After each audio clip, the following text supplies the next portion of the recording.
Беріп едік жемісін, сезім бақтың, сыйластықтың алауын өзің жақтың. Сенің думан тойыңның әнін естіп, есігіңді шыдамай өзім қақтым.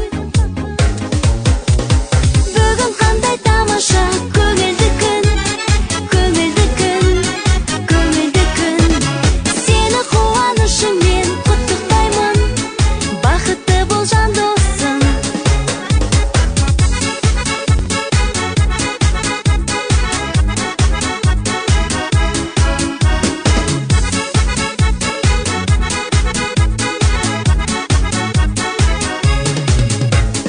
Бір тамаша отырдың өміргеніп, жүзің бал бұл жадырап көңілденіп,